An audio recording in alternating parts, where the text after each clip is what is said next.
部下がやる気を出してくれない。どうやったらチームを引っ張っていけるんだろう。こんなことを考えている方に見ていただきたいです。こんにちは。メタモン読書チャンネルの京介です。この動画では架空の登場人物を設定してその人の悩みを本で解決するための動画です。動画の後半では本に書かれているえりすぐりの重要な3つのポイントに絞って解説して登場人物の悩みを解決していきますので、最後まで見逃さないでくださいね。皆さんが登場人物と同じ悩みを抱えてしまったとき、このチャンネル動画を見ていただき、改善のヒントにしていただけたら、私にとって何よりの喜びです。コメント欄を使ってお悩みをご記載いただければ、今後の動画配信のテーマにもしたいと考えております。今回の登場人物はこちらです。たかしさん40歳です。たかしさんは営業の管理職で企業向け業務管理アプリを販売しています。最近たかしさんはチームのリーダーになったんです。売り上げを上げたり、お客さんと良い関係を築いたりする責任を持ってるんですよね。しかし、社員が足りなくて、自分でも営業の仕事をしなければならず、大変な状況なんです。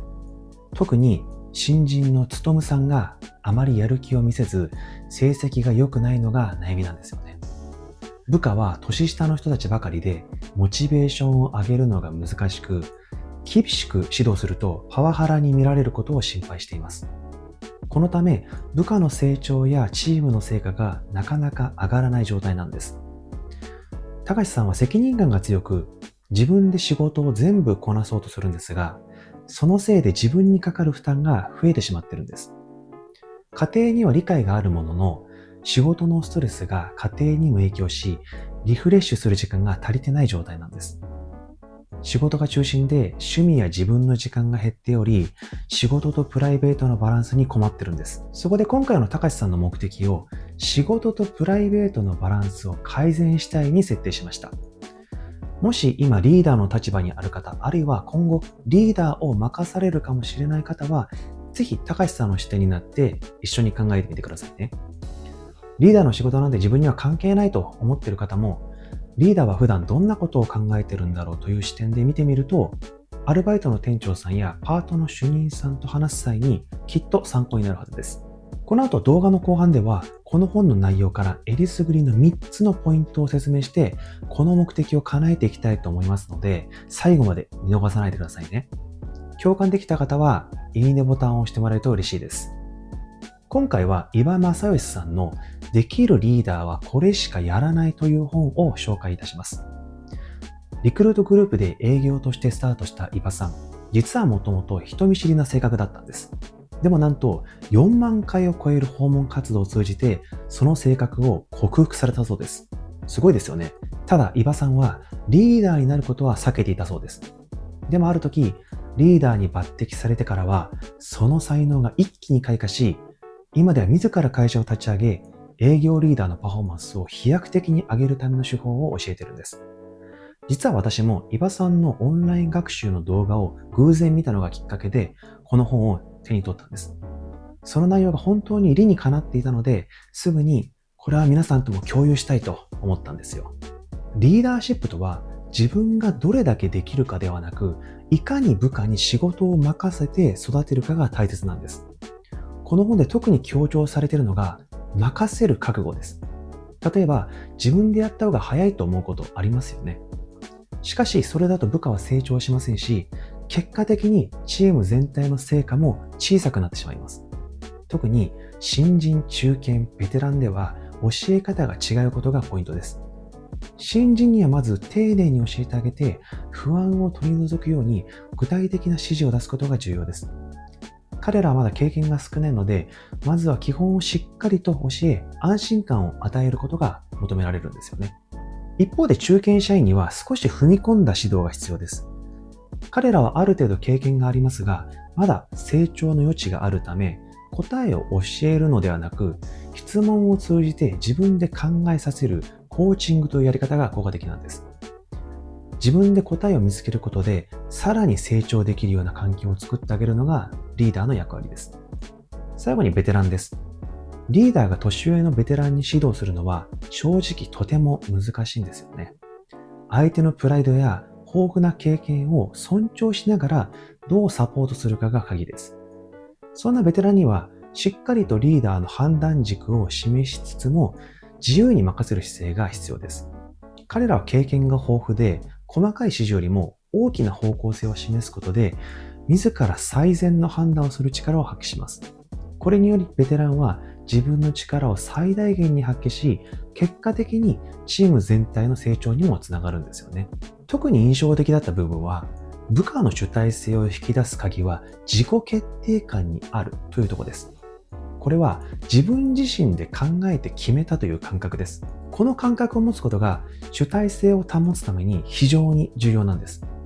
例えば、やらないと叱られるとか、やらないと恥ずかしいといった理由で仕事をしている場合、自己決定感は低くなります。一方で、これ自分にとって大切かもしれない。自分がやりたいことと一致しているからやってみようとか、面白そうだからやってみようという仕事は自己決定感が高まるんです。この自己決定感が大きな差を生むのは失敗した時なんです。自己決定感があると、なぜうまくいかなかったのかや、どうすれば次うまくいくのかと前向きに考え改善に向かっていきます。しかし自己決定感がないと難しかった、面白くないといった負の感情だけが残ってしまうんですよね。だからこそ部下から相談を受けた時にはどうしたいと問いかけてなるべく自分で考えさせ自己決定感を持てるように導いてあげることがリーダーとしての大切な役割なんです。自分で決めたことに対してはたとえ失敗しても、その経験が次の成長につながるんです。ですから、部下には自分で考えさせ、挑戦させることが非常に重要だと著者は言ってるんですよね。それではこの本のポイントを3つにまとめつつ、それを今回の登場人物の高橋さんの悩みに当てはめていき、どのようにしたら高橋さんの悩みが解決し、目的を達成できるのか、ということについて説明していきたいと思います。1つ目のポイントは、リーダーとプレイヤーを同時に行うことは不可能ということを知っておくです。リーダーを務めながらプレイヤーとして働くことは実質的に不可能ですが、それぞれの役割をきちっと切り替えることができれば可能と著者はおっしゃっています。特に部下から相談を受けた際には、プレイヤーモードから瞬時にリーダーモードに切り替える必要があります。リーダーモードに入った瞬間、自分自身の業務や市場は完全に脇に置かなければなりません。リーダーとしての役割が最優先されるべきなんです。これはリーダーシップがプレイヤーモードを常に凌駕するということを意味します。リーダーとしての決断やサポートは個人的な業務よりも重要なんです。プレイヤーとしての業務を優先するのは重要かつ緊急の仕事。つまり今すぐやらないと取り返しのつかないことのみです。この区別ができることで効率的にチームをリードしながらもプレイヤーとしての業務に集中することができます。それでは高橋さんの立場になって考えてみましょう。高橋さんは管理職に昇進したばかりでリーダーシップの発揮に悩んでいる状態だと思います。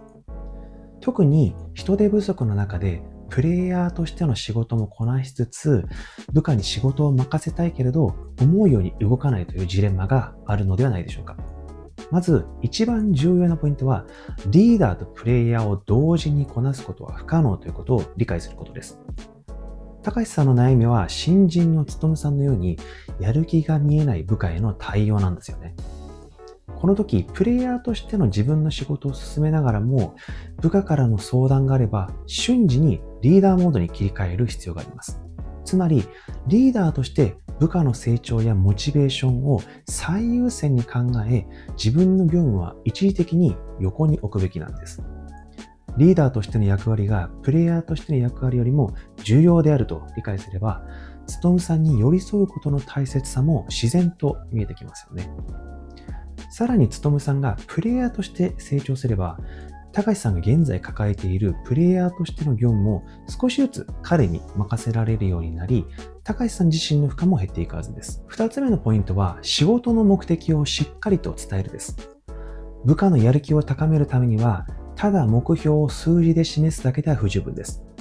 我々の目標は売上10億だ、みんな頑張ろうと言われて皆さんはモチベーションが上がりますか？ぶっちゃけあんまり上がらないですよね。本当にやる気を出してもらうためには自分たちが社会やお客様のために何をするべきかをしっかりと伝えることが大切なんです。そうすることで自分の仕事が社会にどう貢献し、どのようにお客様に影響を与えるかが分かり、仕事に対するやりがいを感じることができるんです。それでは、たかしさんの立場になって考えてみましょう。つとむさんがもっとやる気を出して仕事に取り組むためには、ただ目標の数字を示すだけでは不十分です。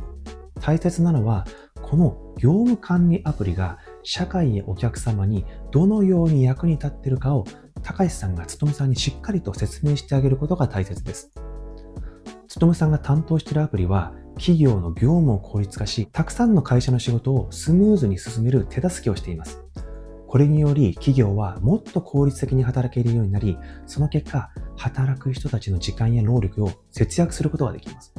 つまり、このアプリを使うことで、多くの企業やその社員たちがより良い仕事環境を手に入れることができるんです。だから、このアプリを売ることは単なる営業の仕事ではなく、社会全体に貢献する大切な役割を果たしているんです。つとむさんがこのアプリを広めることで、多くの人々がより良い仕事環境を手に入れる手助けをしていることになります。みたいな感じですね。このように自分の仕事が社会にどう貢献し、お客様にどのような影響を与えているかを理解することで、仕事に対するやりがいを感じやすくなります。それがつとむさんのやる気を引き出す手助けになるはずです。3つ目のポイントは、will, can, must を一致させることです。何やら3つの英語が出てきたんですが、これが非常に重要なんです。部下のやる気を最大限に引き出すためには、やりたいこと will、できること can、やるべきこと must の3つが一致することが重要なんです。will は将来やりたいことです。自分がやりたいことや興味を持っていることにつながる仕事をすると、行っている仕事が将来やりたいことのスキルにつながるので、モチベーションが上がりますよね。can はできることです。自分の得意なことやスキルが活かせる仕事だと安心して取り組めますし、成果も出やすくなります。must はやるべきことです。これはその会社の中でその人がやらなければいけない仕事のことです。現在行っている仕事がこのやりたいこと、できること、やるべきことと一致すると、部下のモチベーションは高くなり、良い成果を出せるようになるんです。それでは高橋さんの立場になって考えてみましょう。つとむさんのやる気を最大限に引き出すためには、やりたいこと will、できること can、やるべきこと must の3つが一致することが理想です。まずはやりたいこと will からです。高橋さんが1対1でよく話を聞いてみると、つとむさんのやりたいことが分かりました。それは将来独立して自分のアプリを作成することだったんです。この目標に関連する仕事に取り組むことで自然とやる気が出てきます。また、つとむさんが現在行っている業務がどのようにやりたいこと will に結びついているかをリーダーはよく考える必要があります。営業のスキルは顧客のことを第一に考えることが求められます。この顧客のことを第一に考えるというのは、つとむさんが将来独立して自分のアプリを作成する際にも大いに役立つはずです。つまり今の営業の経験が将来の目標にどうつながるかを理解することで、つとむさんのモチベーションは高まるんですね。この時、転職しようとしているのかといった質問は絶対にしないでくださいね。つとむさんが転職するのか、そのまま企業に残るかはわからないことですし、もしかしたら今の仕事の延長で、今の会社でアプリ開発をできるかもしれません。それは将来になってわかることなので、ここで問い詰めるべきではありません。重要なのは、彼が将来どのようなビジョンを持っているかを理解し、そのビジョンに合わせたサポートをすることなんです。次は can できることです。つとむさんの can できることに関して親身になって話を聞いてみると、実は彼がプログラムのスキルを持っていることが分かりました。